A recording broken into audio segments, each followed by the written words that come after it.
She came west to marry a gentleman farmer. She found a man covered in mud, holding a dead chicken, who looked at her trunk full of books and said, "I hoped you could cook." Eleanor Hayes stood on the rutted road outside Cedar Hollow, Montana Territory, in the spring of 1884, her gloves still clean, her boots already ruined. The man in front of her was tall and broad through the shoulders, with 3 days of beard and dirt worked into the creases of his hands. He had written letters, beautiful letters, letters about the wide sky and the smell of cut hay and the quiet of evenings. She had imagined a porch, a library, a soft-spoken gentleman. She had not imagined this. "I can read 4 languages," she said. "I taught school for 6 years."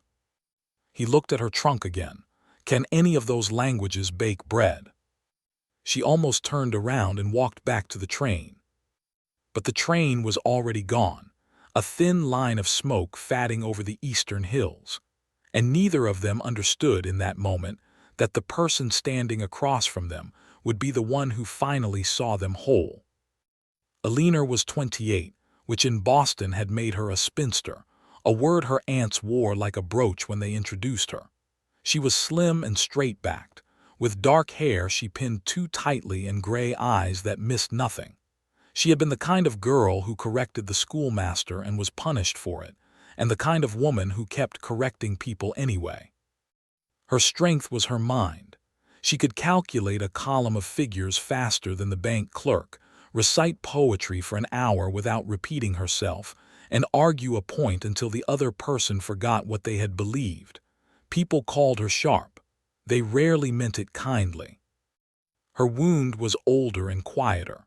Her mother had died when Eleanor was 9, and her father, a professor who loved ideas more than people, had raised her on books and absence. She had learned that being useful was not the same as being wanted. She had spent her whole life being admired for her cleverness and loved by no one for herself. That was why she answered the advertisement, not for romance. She had stopped believing in that.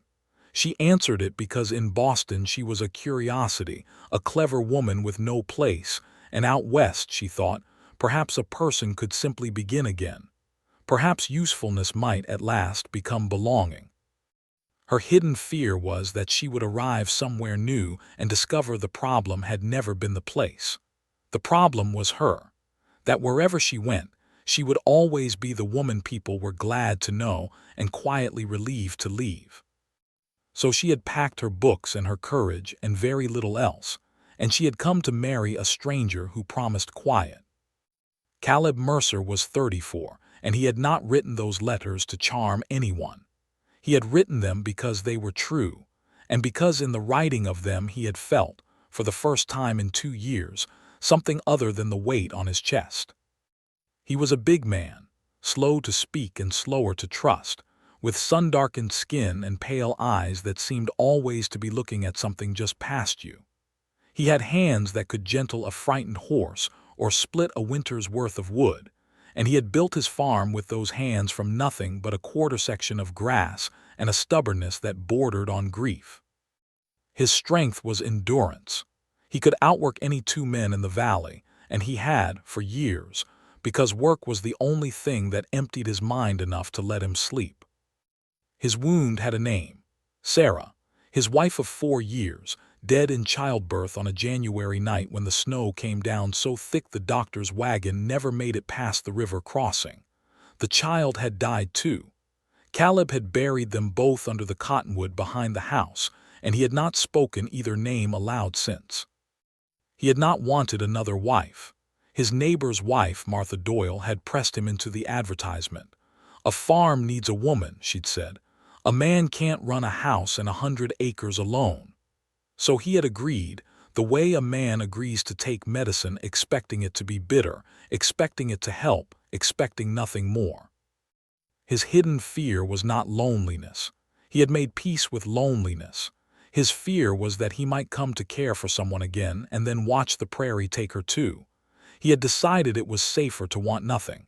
A cook, a partner, a pair of hands that he could survive losing, a heart he could not. He was lonely because he had chosen to be, and he had forgotten, somewhere in those 2 long years, that a choice could be unmade. So they began their marriage as two people braced for disappointment. Eleanor saw a rough, unlettered farmer who wanted a servant in a wedding dress. The letters, she decided, must have been copied from somewhere or written by another hand. No man with dirt in his knuckles wrote about the quiet of evenings. Caleb saw a city woman with soft hands and a trunk of books, a woman who would last one hard winter and flee on the first spring train. He had seen it before, the schoolteacher who'd come through 2 years back and left after a single blizzard. Eleanor, he was sure, would be gone by July. They were married 3 days later by the circuit preacher, in a ceremony so brief that Eleanor wasn't sure it had happened until she signed her name. There was no kiss. Caleb shook her hand, as if closing a deal on livestock. The first clash came that same evening.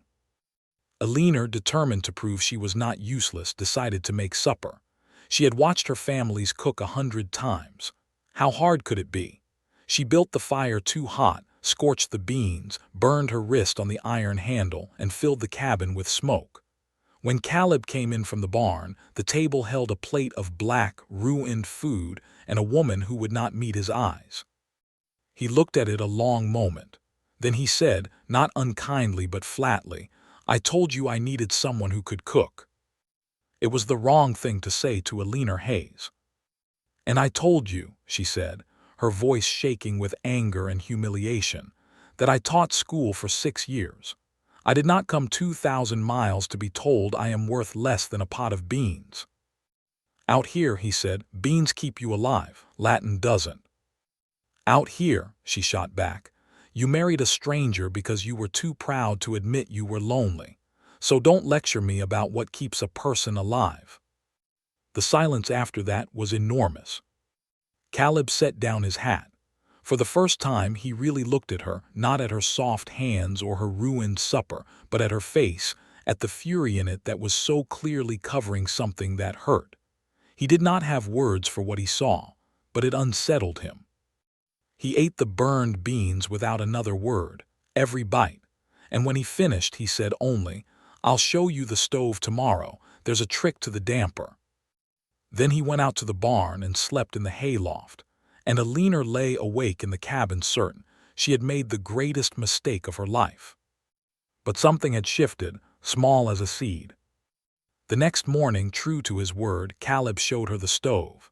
He was a poor teacher, gruff, impatient with words, but his hands knew things, and Eleanor, who had spent her life learning, watched those hands the way she'd once watched her father's chalk.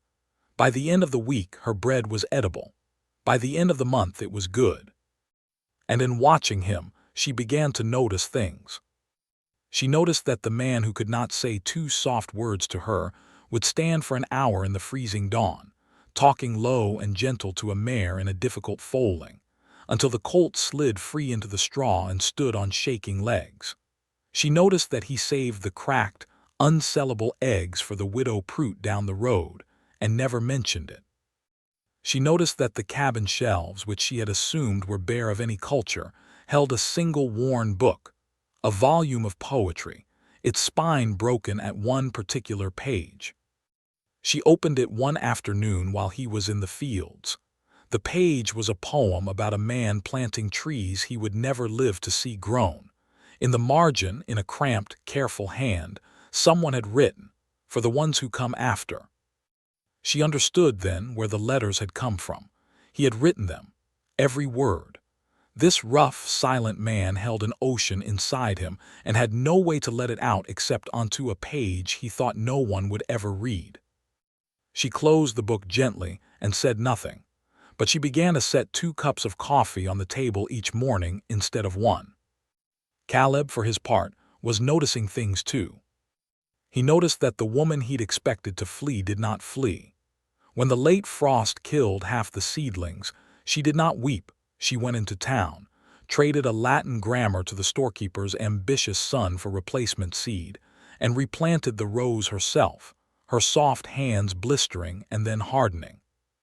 He noticed that the schoolhouse in Cedar Hollow had stood empty for a year because no teacher would stay, and that within a month of arriving, Alina had it open 3 days a week, with 11 children crowded onto borrowed benches, learning their letters from a woman who lit up when she taught like a lamp turned high. He noticed that the same children's mothers who had eyed the city wife with suspicion now stopped him in the street to say their boy could finally read the Bible, their girl could finally cipher. He noticed that his wife was becoming the heart of a community that had, before her, been only a scatter of lonely farms. And he noticed, against every defense he had built, that the cabin felt warmer with her in it, not from the stove, from her. He did not know what to do with that, so he did what he always did. He worked. The turning point came on a night in early summer, during a thunderstorm. Alina woke to find Caleb's side of the cabin empty. By then he had moved back inside, though they slept apart, a careful distance between them like a fence neither would cross.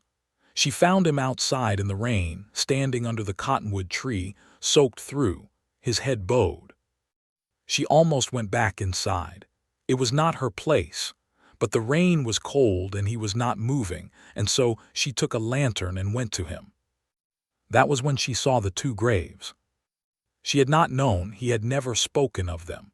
In the lantern light she read the small wooden markers washed nearly smooth by 2 years of weather.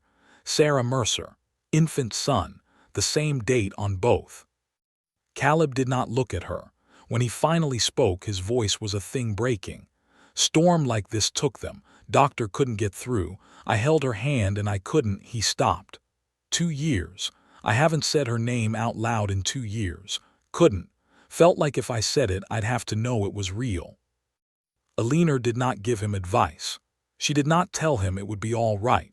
She set down the lantern and she stood beside him in the rain, and she took his cold hand in hers, the way he had once gentled the frightened mare. "Say it now," she said softly. "I'll stand here as long as you need." And he did. He said Sarah, and then he wept, a big man folding under a grief he'd carried alone for 2 winters, and Alina held his hand through all of it and did not let go. When the rain finally eased, he looked at her, really looked, and said the truest thing he had ever said to her. "I told myself I only needed someone who could cook, because I was afraid of needing anything more." "I know," she said. "I came here because I thought being useful was all anyone would ever want from me." She gave a small, wet laugh. "We are a pair of cowards, Caleb Mercer." For the first time since she'd arrived, he smiled, and something between them, long frozen, began to thaw. They did not rush. That was not their way. But the fence between them began to come down, board by board. He started reading aloud to her in the evenings from the book of poetry, stumbling over the longer words, and she did not correct him, only listened. She started telling him about Boston, about her father, about the particular loneliness of being clever in a world that wanted you quiet. He understood it better than anyone ever had. One evening he reached across the table and took her ink-stained hand in his work-scarred one, and neither of them said anything at all. They did not need to. Then the crisis came, the way trouble always comes on the frontier, without warning all at once. It was August, the hottest, driest summer the valley had seen. The grass turned to tinder, and one afternoon lightning struck the dry hills to the west and the whole world began to burn. The fire came fast, a wall of smoke and red light racing across the prairie toward Cedar Hollow. Caleb was in town when it started. Alina was at the schoolhouse with 11 children. She did the figures in her head the way she always had: the distance to town, the speed of the fire, the wind. There was no time to get the children home. The only stone building in the valley was the church, a mile off, and the fire would cut them off from it within minutes. So she made a choice. She remembered the creek that ran behind the schoolhouse, low and muddy in the drought but running still. She herded all 11 children down the bank into the water, wet their clothes, soaked blankets from the schoolhouse, and made them lie down in the shallows under the cutbank while the fire roared overhead. She lay across the smallest 2 herself, a wet blanket over all of them, breathing through a soaked cloth, her body between the children and the flames. The fire passed over them in a screaming, blistering rush. And then it was gone, racing on, and 11 children were alive in a creek, coughing and crying and alive. But Caleb did not know that. He had come back from town to find the schoolhouse a black skeleton and no sign of his wife or the children. The whole valley had gathered, and Martha Doyle was holding him back, and the men were saying it was no use, no one could have lived through that. Caleb Mercer did not believe them. He took his horse, half mad with smoke, into the still smoldering ground, calling her name, the name he could finally say, into the ruin. He found the schoolhouse empty. He found the path scorched to ash. And then he found, almost too late, the bank of the creek, and below it, in the muddy water, his wife rising up out of the shallows with a child in each arm and 9 more clinging to her sodden skirts. He came off that horse and into the water and pulled her against him, and for a long moment he could not speak at all. When he finally could, what he said was not careful, and it was not slow. "I love you. Do you hear me? Not because you cook, not because you're useful. I love you Alina, and I have been too much a coward to say it, and I am done being afraid of losing what I haven't even let myself have."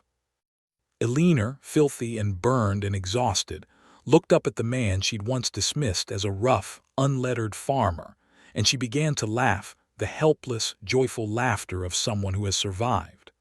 "I love you too, you impossible man. I've loved you since I read the poem in the margin." He kissed her then in the muddy creek, with 11 children watching and the whole valley running down the bank toward them, and it was the first kiss of their marriage, and worth all the waiting. The valley remembered that day for the rest of their lives. They remembered the city woman who had saved their children, the schoolteacher who knew the speed of fire and the depth of a creek, and they never again called her an outsider. They rebuilt the schoolhouse before the first snow, all of them together, and they carved her name above the door, Mercer School. Caleb built her shelves for her books that winter, and a wide window facing east so she could watch the sunrise while she graded her students' work. They were not careful with each other anymore. They learned, slowly and then surely, how to be two people who had each spent their whole lives certain they were unlovable, and who had been wrong. In the spring, beneath the cottonwood, beside the 2 old graves Caleb now tended with a steady heart, they planted a row of young trees. "For the ones who come after," she said, and he held her hand, and neither of them was lonely any more. She had come west to marry a gentleman farmer, and found a muddy man holding a dead chicken who only wanted someone who could cook. He had married a clever city woman he was sure would flee, and found the one person who could finally see the ocean he carried inside. They had each arrived braced for disappointment, certain that usefulness was all the world would ever offer them. But the truth they had both been too afraid to know was simpler than any letter, any language, any column of figures. To be useful is to be needed. To be truly seen, exactly as you are, in all your sharpness and all your grief, that is to be loved. And in the end, beneath a Montana sky as wide as forgiveness, 2 lonely people who had expected so little of each other gave one another the only thing that had ever truly mattered. They gave each other a home.